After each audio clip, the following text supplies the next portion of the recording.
Welcome back to our discussion episode.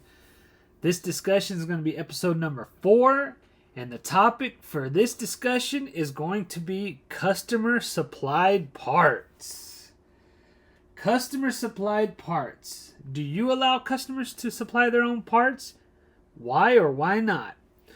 So today we're going to be talking about my view on customer supplied parts, why I think customers should not supply their own parts, and we're going to give you a little bit of my experience. So without further ado, let's go ahead and jump right into this discussion topic. So currently I do allow customers to supply their own parts. I don't really like doing that, but I allow it for now. But there's a lot of problems with allowing customers to supply their own parts.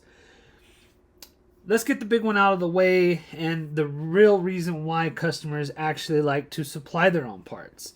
It's markup. Yes, as mechanics or as mechanic shops, we do have a markup on the parts that we do supply. And I myself have a markup, a small markup on the parts that I supply to my customers.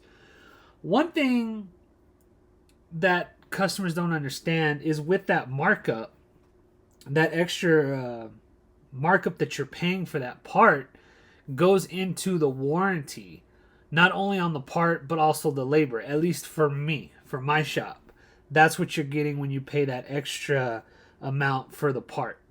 So that's what you're getting. You're not just paying extra. That extra money is not going into my pocket or to the mechanic's pocket or to the shop's pocket. Basically, what happens is if I sell a part for $20, $30 over MSRP or over what you could get, or we're just going to give that number. Basically, when you pay that extra amount, that goes into if I have to go back in there and replace the part because the part failed or something to that effect.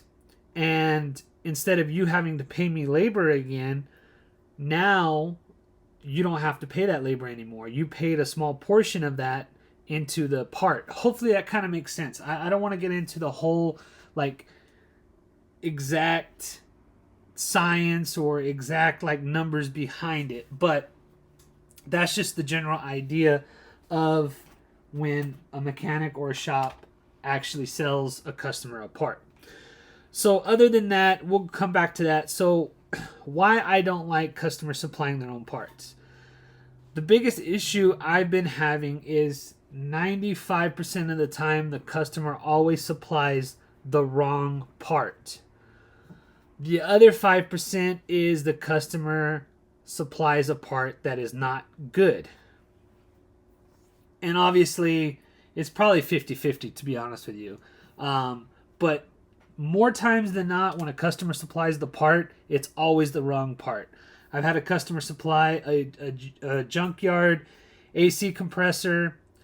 It was the complete wrong one. They told him that was the right one, the junkyard, and it was obviously not the right one. I matched it up.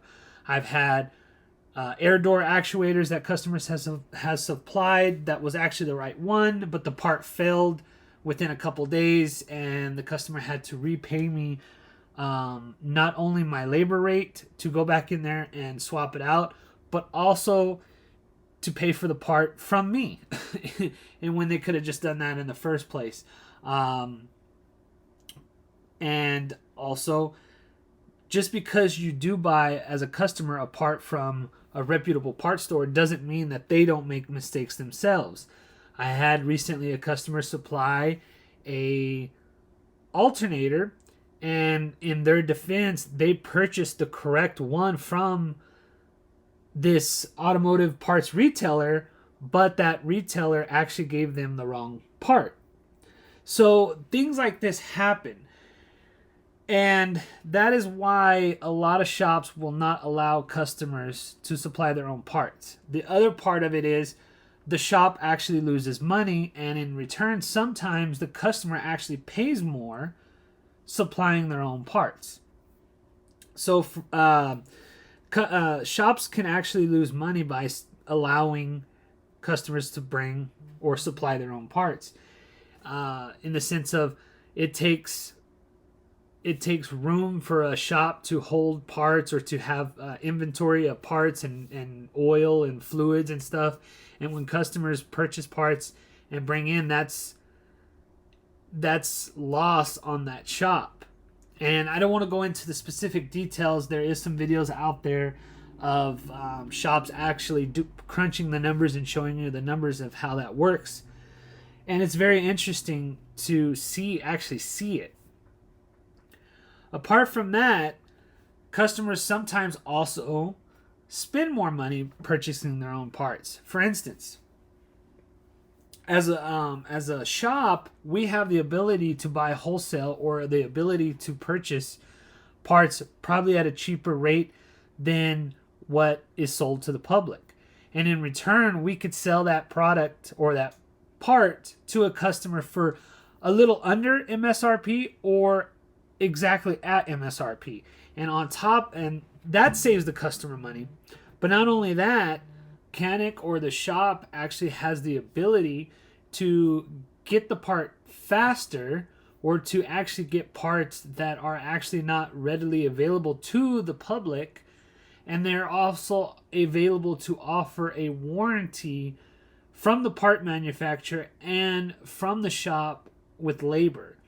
So there's a lot of benefits to actually allowing the shop to provide the part instead of having the customer to provide it. A lot of customers don't understand that, and me, again, being on the other side of it as a customer, I would always think the same thing. I never supplied my own part as a customer, but I would always think, wow, I'm being charged way over what I could get it for from, a retailer or online or whatever the case may be. But now being on the mechanic side of it, you understand a lot more and you understand how things kind of work better. And my advice is to any customer out there, let your shop or let your mechanic provide the part for you for your vehicle.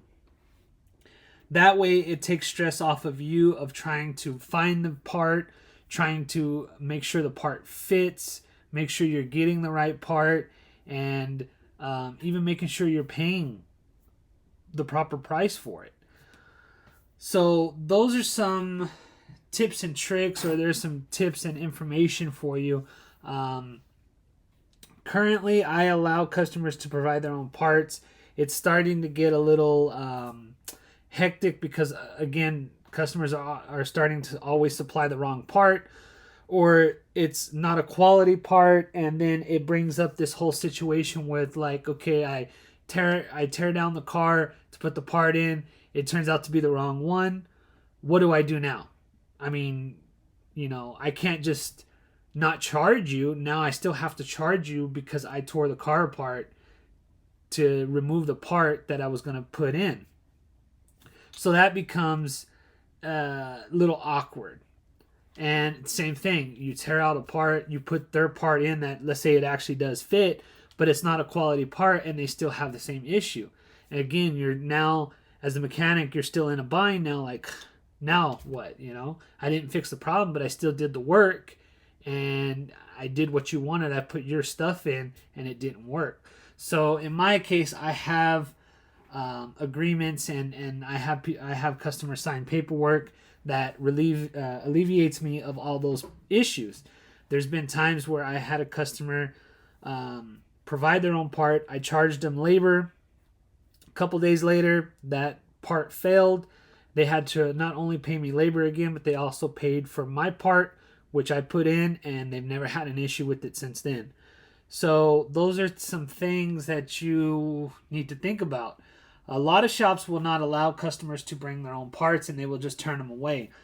That's why I still currently allow customers to bring their own parts, because I understand, but it's starting to put me in a big situation to where I am having to charge you for stuff anyway, and I'm actually going to start having to charge a fee if you do bring your own part, because it's just it sets you back as a mechanic. It sets everything back. So anyway, guys, that is pretty much the gist of it.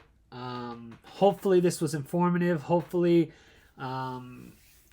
if you do supply your own parts, maybe this discussion topic will answer some of those questions, and maybe or maybe not make you think of letting the shop or the mechanic provide the parts for you. Also, just to throw in there too, yes, mechanics or shops do make a little bit of profit off of selling parts, but that's the name of the game. That's how this business is set up. So some shops might make all of their profit off of labor. They might have high labor, and they might sell parts under or at MSRP, or at what they can get the part at.